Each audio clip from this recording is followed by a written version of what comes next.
Крымский ресурсный центр помощи женщинам, пострадавшим от домашнего насилия Мерем-Кале «Крепость Марии» провел первую международную конференцию «Домашнее насилие. Реалии и перспективы».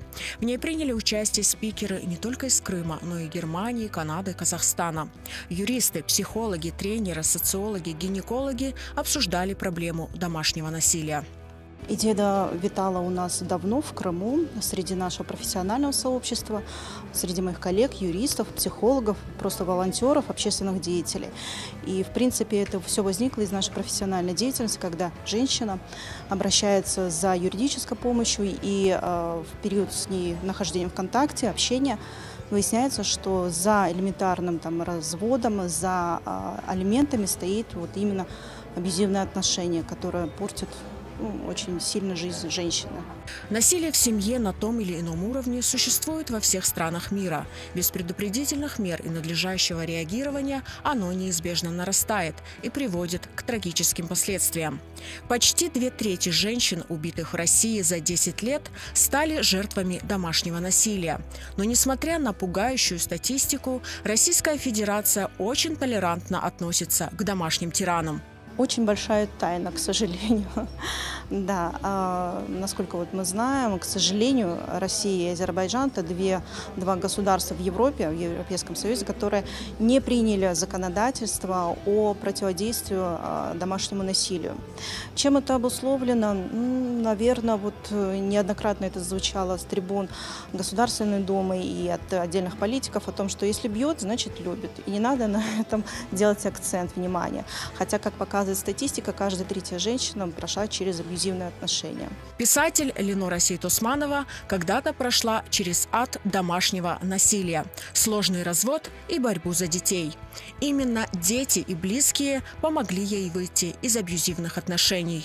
У меня было два момента. Да, это было окружение, то есть это были люди, которые мне помогали увидеть мою ценность. И второе – это мои дети, как я сказала, которые помогли понять, куда мне нужно двигаться для того, чтобы они не повторили мой сценарий, особенно дочь. Да, что я увидела, что если я останусь в этих отношениях, то есть вариант, что она будет строить свои отношения так же.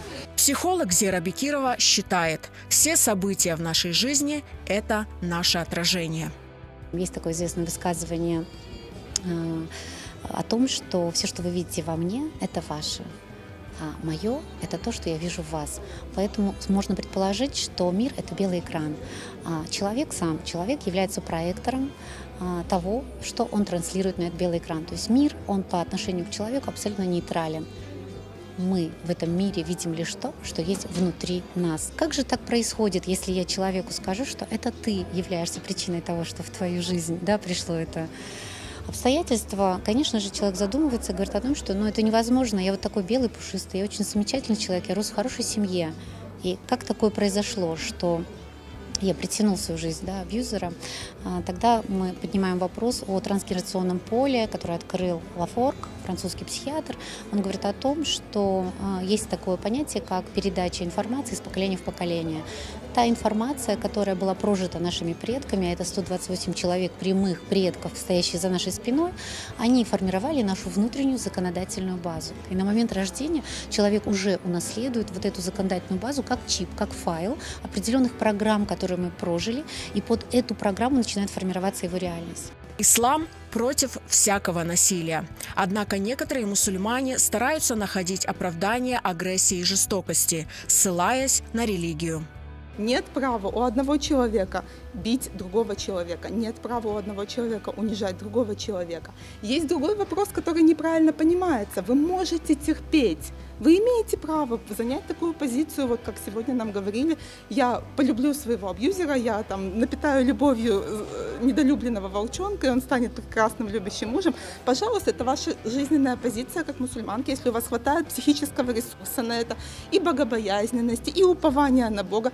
Пожалуйста. Но вопрос, есть ли у вас обязанность так себя вести? Нет, такой обязанности нет.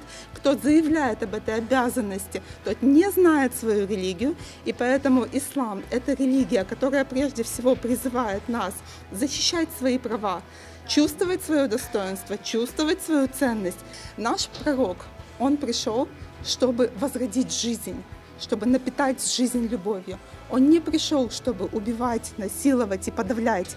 Он пришел для того, чтобы жизнь цвела и благоухала.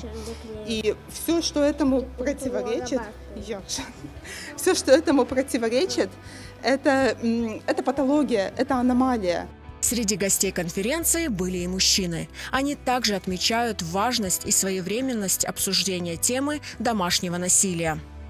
Действительно, психологическое, физическое, сексуальное насилие, его достаточно много, просто о нем не говорят, и поэтому вот это вот движение наверх, движение к тому, чтобы искоренять это зло в той или иной форме, это в принципе путь к цивилизации. Поэтому считаю, что если крымско-татарский народ сделал этот шаг, это очень прогрессивно.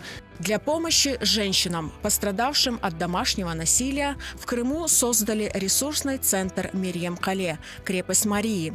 Женщинам будут помогать юристы, врачи, психологи. Они призывают помнить, что личная неприкосновенность и безопасность является неотъемлемым правом любого человека. Бьет – значит любит – это самообман.